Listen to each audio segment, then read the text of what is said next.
Hey everybody, I decided I'm going to mess with this electric scooter that I picked up at the flea market. This is actually the second one of these that I picked up. The first one I picked up, I forgot where I got it, but it was kind of like in a junk deal and I got it for like $5, and then I ended up, I think I got this one for like $5 or $10. This one I bought at the flea market, and the guy who had it said that he had it on the charger for a while and that it wasn't taking a charge. But I later realized that after I bought it from him, that the charger he was using, he had borrowed from somebody who had one of these scooters out in the front at one of the other booths. And what he didn't realize was that the scooter she had was kind of like one that we bought for my kids years ago that they don't even use. And it's a 12-volt version of one of these scooters. And the thing's kind of a dog. It really doesn't go very well, and you know, the kids like to zip around a little quicker. So this is a 24-volt version of this scooter, and this is actually new. This is kind of an expensive scooter. It's like $240. I've still got the $20 sticker he had on this thing, but then when he realized that, you know, I think he put the $20 on it after he realized it wouldn't take a charge, and then I think I got him to give me this thing for $5, 10 at the most. Which, you know, if the batteries are skunked in it, yeah, it's going to be kind of tough to tell whether or not it's even worth doing anything with. But let's do this. Since I also do not have a 24-volt charger, let's pop the hood on this baby and see whether or not this uses two 12-volt batteries in series, because a lot of these units that are 24-volt, all they do is they use two 12s in series, because the 12-volt battery standard is pretty much done to death as far as manufacturing is concerned. So it's a lot easier to source batteries if you're a manufacturer and you're looking to have batteries available for production if you design based on 12 volts. And that screw's not coming out for some reason. Get these front ones out. So basically this whole pad on the top here that the kid actually keeps his feet on is also the cover. Everything is pretty much supposed to be sealed. I think this one might have a hole in it. Don't worry about that some other time. So the other interesting difference I found on these, I've got two of these scooters that are almost identical, except for that one of them, this one has a geared tooth drive belt, kind of like you see on like some of the big Harleys and that now. So, you know, if it's good enough for a big old Harley Davidson, why can't the technology work perfectly fine on one of these scooters? And the other one I have, I believe, is a chain drive. And I think the chain drive might be the 12-volt one we have. And then I think the other 24-volt one I've got is a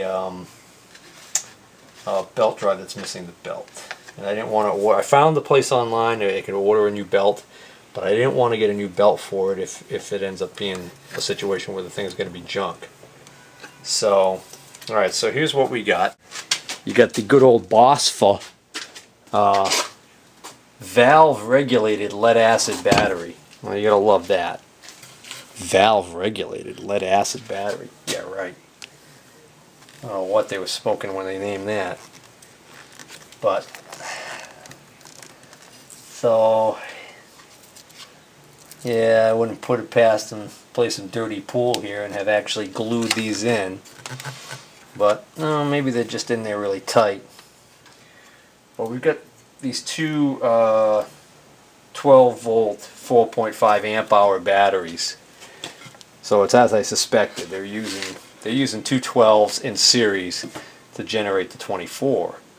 So I should be able to take these batteries out, and if I disconnect at least one lead on each one, I should be able to use my 12-volt charger to charge these and see if they'll take a charge. Alright, so we got some kind of a double-sided like foam tape product. And yeah, here's the other dead giveaway that we're dealing with a series situation here. We've got the positive lead coming off of this battery going to the motor control circuit. We got some dead spiders in here and cobwebs. A nasty spider carcass. And then we got the negative battery, negative terminal of this battery. It's got a wire going out, and it goes right over to the positive terminal of this battery, because it goes, the plus goes into the minus, and then the minus of that battery goes into the plus of the next one. And did I just say that right? Plus goes into the minus, and then the plus goes into the minus, and so on as you put the batteries in series. Because if you did it the other way, 12-volt battery and on the one 12-volt battery would cancel the other one out, and you'd have a net 0 voltage across the two leads. But I digress. So let's see. I thought I was going to get lucky and this was just a spade connector here, but I kind of doubt it. It's possible. You got one or two things going on here. This is either a spade connector that they've hot glued in place so that can't come loose during operation, or we've got a terminal that's been soldered on and is in fact also hot glued. And what we've got, drum roll please, yeah, that's just a wire soldered on. Wow, that's not even a terminal. Haha. You'll love this. There we go. We got a spade terminal that they could put a 1/4-inch terminal on, but they don't want that to work loose over time. So what they did was they just wrapped the wire right through there and soldered it. Alright, so mystery solved. You got a spade 1/4-inch spade connector on the battery here, but instead of having a spade terminal clicked onto it, because they don't want that to become a loose connection over time, they actually just soldered the wire directly to that. So we're going to have to desolder that, and I think I might end up actually just unsoldering the batteries completely and taking them out. Oh, you know what, I just realized I didn't have to do that, because there's a plug over here that if I disconnect, and then this plug over here I can disconnect, and that takes the whole battery pack assembly out. So now what I can do is, because I did take off the insulation and the goop on the other terminal there, is I can hook directly onto here and here to charge this one, and then I can hook directly onto here and here to charge this one. So I could charge those batteries. I'm going to charge them one at a time, because I'm going to use my digital charger, and that monitors the load on the battery and can give a nice slow even charge. And if we get a bad battery, it'll sense that and tell me about it. So it'll tell me if it's a battery that refuses to take a charge, like an open circuit, or if it's a battery that's got shorted cells in it and that kind of thing. So it can't really tell me whether or not the capacity is any good on the batteries, but it'll tell me if it does something.